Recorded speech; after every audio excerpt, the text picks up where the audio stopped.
use your bullets.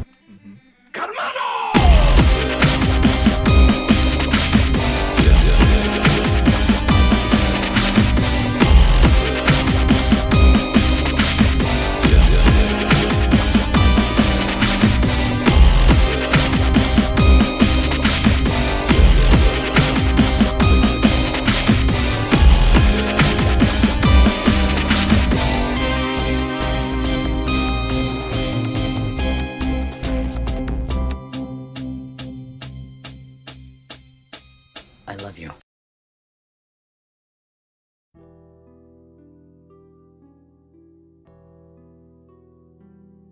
Symmetry. I love symmetry. I'm not sure exactly why, but I've loved it since I was a kid. Most children are messy and forgetful of their things. Not me. I knew everything has a place, and in my room, everything was right where it belongs. My parents didn't have it. My grandparents didn't have it either. Not a single person in my family had it. I started referring to it as it because I truly believe it's a thing inside of me. A stowaway that shouldn't be there but lives inside me. It's a need, a desire, a longing to be perfect. Perfect on both sides. As an adult, I'm at the point where I can't live my life normally. I can't keep a job. Women don't stay with me because they can't handle it. Honestly, I don't even care when they leave. They're messy and make things difficult. They roll over on my side of the bed instead of staying on their own. They leave dishes in one side of the sink but not the other. And I can't work anymore, so when they leave for the day, I have to stay home and fix everything. It's a relief when they leave for good.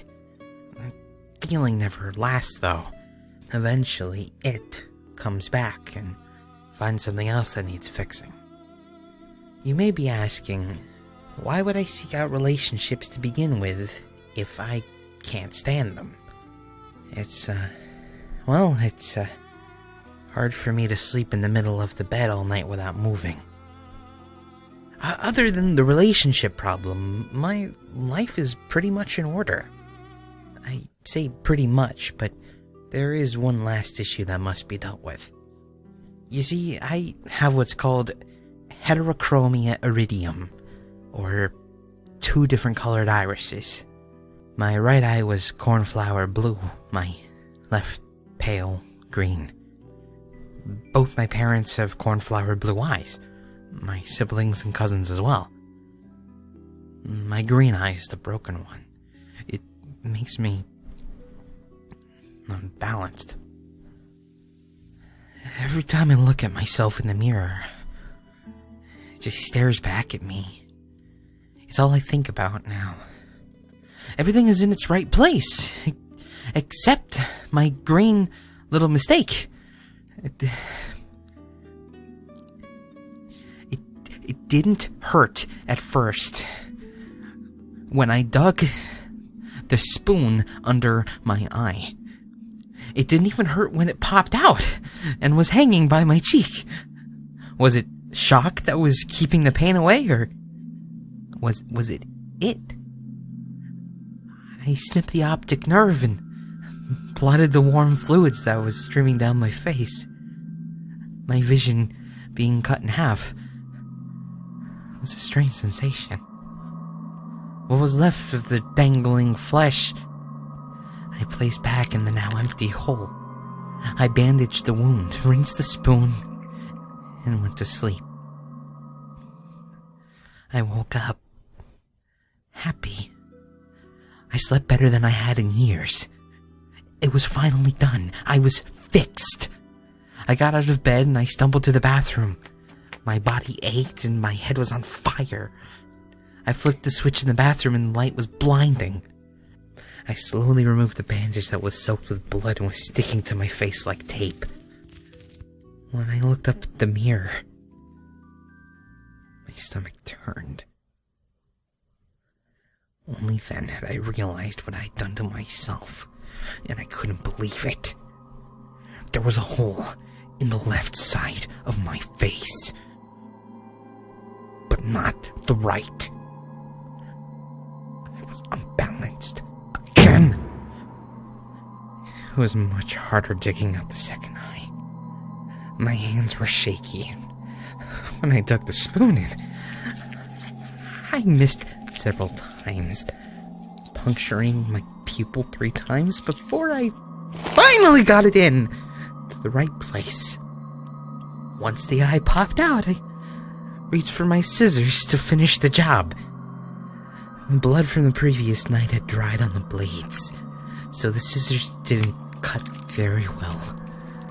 You know when you were a kid in elementary school and your teacher made you cut construction paper for our projects? Did you ever try to cut too many pieces at once, but the scissors couldn't take it? The blades would just kind of fold over each other and the paper would get pinned between them. That's what happened with my eye. The optic nerve was pinned right between the 2 blades. It was stuck, and as I tried desperately and frantically to make it unstuck, I slipped on the blood and started falling to the floor.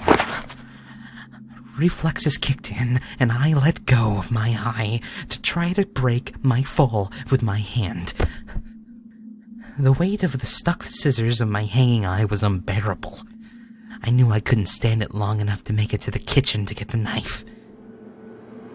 So I pulled.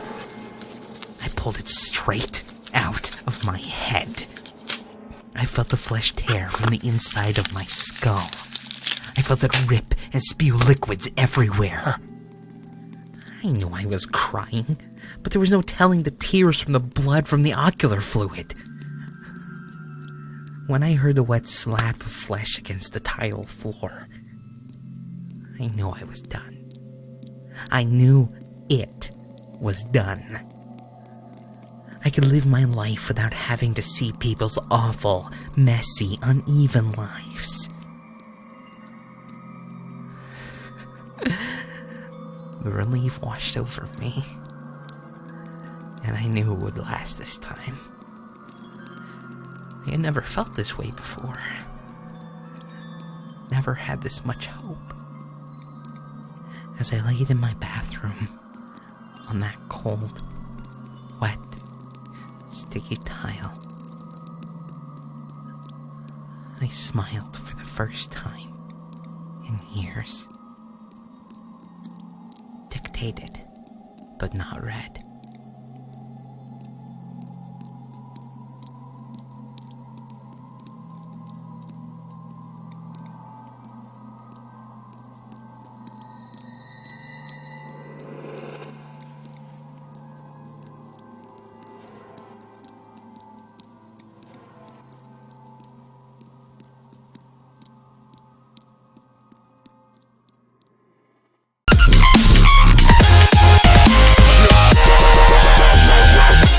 You know we're still repping it. 10 years on the stage, still wrecking it. We're going on something like lock stock, while your man are off shooting black shots, still petting it. Best you raise up your game, coming like snipers at range, taking aim. Brothers might try, but they can't keep pace, while we're heading full speed in the lane, still getting it. Still getting it. Still getting it. Still getting it. Still getting it. Still getting it. Still getting it.